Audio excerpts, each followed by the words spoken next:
نبی کریم صلی اللہ تعالی علیہ وسلم نے ارشاد فرمایا 3 لوگ ہیں جنہیں دیکھ کے رب مسکراتا ہے۔ یا رسول اللہ صلی اللہ علیہ وسلم وہ کون کون سے؟ تو محبوب فرمانے لگے ایک وہ بندہ ساری مخلوق سوئی ہے، آدھی رات ہے، رات کا پچھلا پہر ہے، اس نے اٹھ کے وضو کر لیا، مصلی پہ کھڑا ہو گیا خدا کی یاد میں، فرمایا اسے دیکھ کے رب مسکراتا ہے جو اس کی شان کے لائق ہے۔ مسکراتا ہے اللہ، یہ تو سونے کا ٹائم تھا، یہ تو گہری نیند آنے کا وقت تھا، رات کا پچھلا پہر، رات پوے تے بے درداں نو نیند پیاری آوے تے درد منداں نو یاد سجن دی ستیاں وی آن جگاوے، اور ساون کی کالی راتوں میں جب بوندا باندی ہوتی ہے وہ راتوں کو اٹھ اٹھ روتے ہیں جب خلقت ساری سوتی ہے، اللہ مسکراتا ہے۔ اور سننا میرے بھائی، میرے نبی پاک صلی اللہ تعالی علیہ وسلم فرماتے ہیں جب مسلمان نماز کے لیے صفیں بناتے ہیں نا، ترتیب لگ رہی ہوتی ہے، اب اللہ کی بارگاہ میں کھڑے ہوں گے، قیام کریں گے، رکوع کریں گے، سجود کریں گے، فرمایا جب مومن صفیں بناتے ہیں تو رب دیکھ کے مسکراتا ہے، مسکراتا ہے۔ کمال ہو گئے عروج بندگی کا، جب بندے کو دیکھ کے رب مسکرائے، خدا بندے سے خود پوچھے بتا تیری رضا کیا ہے، مسکراتا ہے۔ اور میرے نبی پاک علیہ السلام فرماتے ہیں جب مجاہد جہاد کے لیے صفیں سیدھی کرتے ہیں، آج تو یہ رب کے نام پہ مرنے ہی آ گئے، یہ صفوں میں کھڑے ہوں گے، ترتیب سے لڑیں گے، ترتیب سے گلا کاٹیں گے کافروں کا یا شہادت لیں گے۔ فرمایا جب جہاد کے لوگ صفیں بناتے ہیں تو رب انہیں دیکھ کے مسکراتا ہے۔ کتنے نصیبوں والا وہ بندہ ہے جسے دیکھ کے مسکرا دیا۔ او یار کبھی تیرا بیٹا تیرے سامنے مسکرائے نا چھوٹا تو تیرا دل باغ باغ ہو جاتا ہے۔ تیری ماں بیمار کسی ایک دن صحیح طرح ہنس پڑے تو طبیعت خوش ہو جاتی۔ مجھے بتاؤ نا جس کا رب بھی اسے دیکھ کے ہنس پڑے، جو اس کی شان کے لائق ہے، کیا اس بندے کے نصیبیں ہیں، کیا اس کے مقدر ہیں۔ آپ اس مقام پر اپنے آپ کو لائیں۔ اب دیکھیں نا یہ حدیث آپ نے سن لی، اب ہم نے نا اس طرح صفحے نہیں بنانے جس طرح ساری دنیا، اب ذرا صفحے بھی شوق سے بنائیں گے، اب ذرا تھوڑا سا شوق پیدا کریں گے۔ بھئی یہ تو میں وہ کام کرنے لگا ہوں جسے دیکھ کے رب مسکراتا ہے۔ نبی پاک صلی اللہ علیہ وسلم نے فرمایا جب کوئی بندہ توبہ کرتا ہے نا، ہم توبہ کا رٹا لگاتے ہیں، یا اللہ میری توبہ یا اللہ۔ اور توبہ کا تو مطلب یہ ہے کہ پچھلے گناہوں سے پکی توبہ، آج کے بعد یہ غلطی نہ کرنے کا پکا وعدہ۔ تو نے ساری شب برات رو کے گزاری ہے، بتا سویرے جھوٹ جوڑنے کا ارادہ ہے تیرا؟ آج کے بعد رشوت تو نہیں نہ لے گا، ملاوٹ تو نہیں نہ کرے گا، یہ توبہ ہے۔ اور اگر سارے کام اسی طرح کرنے تو پھر یہ توبہ کا رٹا ہے، جتنا مرضی لگاؤ۔ حضرت علی بن ربیعہ رضی اللہ تعالیٰ عنہ فرماتے ہیں میں مولا علی کے ساتھ تھا، مقام حرہ کی طرف جا رہے تھے، حضرت علی نے ہاتھ اٹھا کے دعا مانگی ہماری تعلیم کے لیے، ورنہ حضرت علی ہم صحابہ کو محفوظ عن الخطا تو مانتے ہیں نا۔ ہاتھ اٹھا کے کہا اے اللہ ہمارے گناہ بخش دے، تیرے علاوہ کوئی معاف کرنے والا نہیں۔ اور پھر حضرت علی آسمان کی طرف دیکھا اور دیکھ کے نا حضرت علی بن ربیعہ کو تو مسکرائے۔ حضرت علی بن ربیعہ کہنے لگے حضور مسکرائے کیوں ہو؟ فرمانے لگے ایک دن میں حضور کے ساتھ اسی طرح آیا تھا، اسی طرح حضور نے دعا فرمائی تھی ہماری تعلیم کے لیے، اور پھر حضور مجھے دیکھ کے مسکرائے تھے اور فرمایا جب کوئی بندہ رب کی بارگاہ میں اس طرح استغفار کرتا ہے تو رب مسکراتا ہے، اور مسکرا کے فرماتا دیکھ لو میرے بندوں کو پتا ہے کہ میرے علاوہ معاف کرنے والا کوئی نہیں، انہیں پتا ہے، تم اس کی بارگاہ میں رجوع تو لاؤ، آؤ تو صحیح دو آنسو لے کر۔ اقبال کہتے ہیں کہ موتی سمجھ کے شان کریمی نے چن لیا، قطرے دو گرے میرے اب کے انفعال کے، دو میں نے آنسو بہائے تھے تو اس کے کرم نے تو موتی سمجھ کے چن لیا۔ سنو نا حضور اس استغفار کو، اللہ کو یار رات کو توبہ کر کے سونا چاہیے ہمیں۔ کچھ غلطیاں ہم کرنا نہیں چاہتے پر ہم سے ہو جاتی ہیں، کچھ دل ہم توڑنا نہیں چاہتے پر وہ ٹوٹ جاتے ہیں، ہماری مجبوری ہوتی ہے ٹوٹ جاتے ہیں۔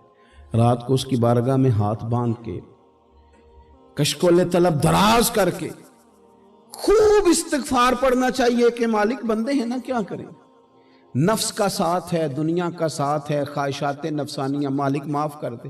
درد سے توبہ، رسم نہ ہو، کہانی نہ ہو، لفظ نہ ہو، جملے نہ ہو، اور جناب ایسے لوگوں کے بیچ بڑے ہاتھ باندھ کے اور بڑا کوئی ضرورت نہیں، آپ اکیلے اپنی چارپائی پہ بستر کے اندر منہ دے کے بھی درد سے کہیں گے نا معاف کر دے تو وہ تو مہربانی بڑا ہے۔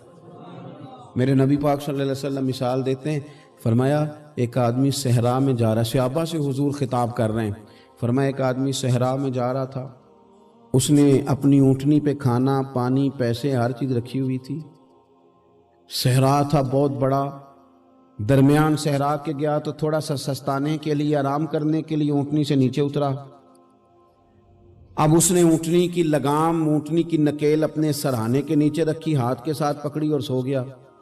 تھوڑی ہی دیر کے بعد جب اس کی آنکھ کھلی تو دیکھا اونٹنی غائب ہے۔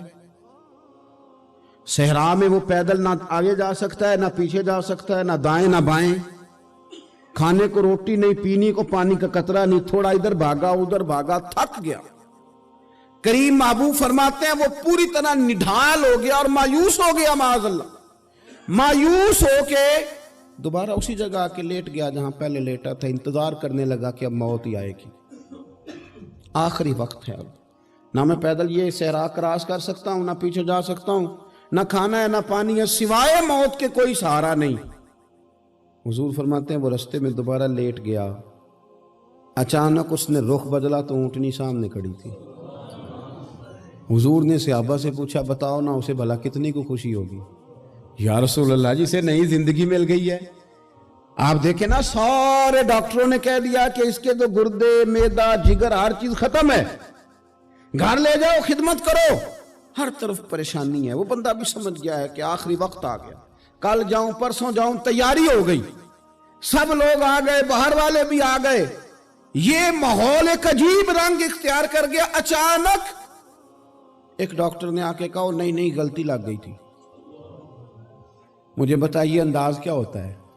بغیر دوائی کے بندہ اٹھ کے کھڑا نہیں ہو جاتا، او میں تو بچ گیا ہوں۔ نبی پاک صلی اللہ علیہ وسلم فرمانے لگے اس کی اونٹنی مل گئی، بتاؤ بھلا اسے کتنی خوشی ہوگی؟ یا رسول اللہ وہ تو دوبارہ دنیا میں آ گیا۔ حضور فرمانے لگے اسے کچھ بھی خوشی نہیں ہوئی۔ جب کوئی رب کا گناہگار بندہ آ کے توبہ کرتا ہے، رب کو اس سے کئی گنا زیادہ خوشی ہوتی ہے۔ میرا بندہ آ گیا ہے، میرا بندہ آ گیا ہے، میرے گھر آ گیا۔ اس نے آنسو بہائے ہیں، اس نے کہا اللہ میں تیرا ہی ہوں، تیرا ہی رزق کھاتا ہوں، تیری ہی زمین پہ رہتا ہوں، تیرے نام سے میری سانسیں چلتی ہیں۔ وہ آ گیا۔ فرمایا اس اونٹنی والے سے زیادہ رب کو خوشی ہوتی ہے جب گناہگار آ کے توبہ کرتے۔ گناہگاروں کے آنسو اس کی بارگاہ میں بڑے مقبول ہیں، لیکن ہم رسم ادا کرتے ہیں، توبہ نہیں کرتے۔ ہم اپنے آپ کے ساتھ دھوکہ کرتے ہیں، جھوٹ بولتے ہیں۔ ہم بندہ کوئی ناراض ہو جائے تو ہمیں کو نہیں نیند آتی، اس کے گھر چلے جاتے ہیں۔ ہم اپنے سارے رشتوں کو تعلقات کو مینٹین کر کے رکھنے کے عادی ہیں۔ ہمیں پتہ ہے کہ وہاں میں نہیں جا سکا تو بیٹا بھیجتا ہوں، فلاں شادی پہ میں نہیں جا سکا تو بھتیجا بھیجتا ہوں، بھائی بھیجتا ہوں، ہر تعلق کا ہم نے خیال رکھا کوئی روٹھ نہ جائے۔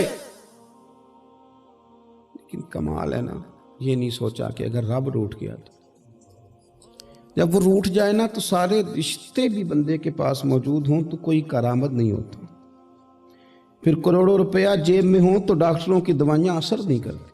وہ روٹھ جائے تو پھر انسان اس طرح سے پھسلتا ہے کہ بڑے بڑے اس کے پاس دروازے ہوتے ہیں پر کسی جگہ اس کا ہاتھ نہیں لگتا۔ خدا را سنو، نبی پاک صلی اللہ علیہ وسلم کے پاس مہمان آ گیا، بخاری مسلم ہے، حضور نے ازواج مطہرات کے گھروں میں پیغام بھیجا کوئی چیز ہے ضیافت کے لیے؟ یا رسول اللہ کچھ بھی نہیں، یہ دو جہاں کے شاہ ہیں اور پاس کچھ رکھتے نہیں، دو جہاں کی نعمتیں ہیں ان کے خالی ہاتھ میں۔ یا رسول اللہ کوئی چیز بھی نہیں۔ حضور نے صحابہ کے مجمع پہ نظر ڈالی، یا رسول اللہ صلی اللہ علیہ وسلم حکم ہو، تو حضور فرمانے لگے تم میں سے کوئی بندہ ہے جو اسے گھر لے جائے روٹی کھلائے؟ ایک صحابی اٹھے فوراً، حضور میں لے کے جاتا ہوں کھانا کھلاتا ہوں۔ فرماتے ہیں میرے گھر میں صرف بچوں کا کھانا تھا، یہ نہیں کہ فریزر بھرا ہوا ہے نعمتوں سے، صرف بچوں کا کھانا۔ یہ نہیں کہ کسی کو دیکھ کے اپنی ہنڈیا پہ برتن دے لیا، صرف بچوں کا کھانا۔ کہتے ہیں گھر گیا، بیوی سے کہا کیا کیفیت ہے؟ کہنے لگی بچوں کی روٹی ہے۔ میں نے کہا بچے سلا دے، صبح ناشتہ کر لیں گے۔ تو کہنے لگی آپ کیا کھائیں گے؟ تو میں نے کہا نہ میں کھاؤں گا نہ تو کھائے گی، مہمان جو نبی پاک کا ہے۔ کہا اچھا اب ذرا تجویز دیکھو میاں بیوی کی سوجھی آپس میں. کہتے ہیں کھانا لگا دینا کیونکہ ایک آدھ بندے کا کھانا ہے. اپنی غربتوں کا ہر جگہ اظہار کرنا, رونا رونا, یہ دیکھو غربت کیسے چھپائی جا رہی. اس کو کہا نہیں کہ چل تو تھوڑا رحم کھا, تو آیا ہے تو تھوڑا رحم کھا, یہ نہیں کہا اٹھ کے نا تو کھانا رکھنا اور اٹھ کے نا چراغ ٹھیک کرنے کے بہانے بجھا دینا. ہم دنیا والوں کے سامنے کیوں اپنے دکھ بیان کریں؟ ہم جو کہیں گے رب رسول کی بارگاہ میں کہیں گے. تو نا چراغ ٹھیک کرنے کے بہانے, اہلیہ اٹھی کھانا دینے کے بعد چراغ ٹھیک کرنے کے بہانے بجھا دیا. خامد بھی ہاتھ چلاتے رہے, بیوی کبھی برتن رکھتی کبھی اٹھاتی, پتہ چلے کہ کھانا کھا رہے ہیں, کھانا کھایا جا رہا ہے. کہتے ہیں مہمان پیٹ بھر کے کھانا کھا گیا. یہ کام ہوا رات کے اندھیرے میں, اس وقت ہوا جب چراغ بھی بند تھا, اس وقت ہوا جب کوئی دیکھنے والا نہیں تھا, کسی پڑوسی کو بھی خبر نہیں تھی. فرماتے ہیں صبح کے اجالے میں اس مہمان کو لے کے مسجد نبوی میں نے قدم رکھا تو نبی کریم نے فرمایا رات جو تم نے کام کیا ہے نا اسے دیکھ کے میرا رب بڑا مسکرایا ہے, اللہ بڑا مسکرایا ہے. اللہ تر دامنی پہ شیخ ہماری نہ جائیے, ہم دامن نچوڑ دیں تو فرشتے وضو کریں. یہ شان ہے صحابہ کی. نبی کریم علیہ السلام نے فرمایا رب رات مسکرایا تیرا یہ انداز دیکھ کے, اور اس نے قرآن نازل کیا وَيُؤْثِرُونَ عَلَىٰ أَنفُسِهِمْ وَلَوْ كَانَ بِهِمْ خَصَاصَةٌ. کچھ لوگ وہ ہیں جنہیں بڑی بھی ضرورت ہو تو دوسروں پر اثار کر دیتے ہیں.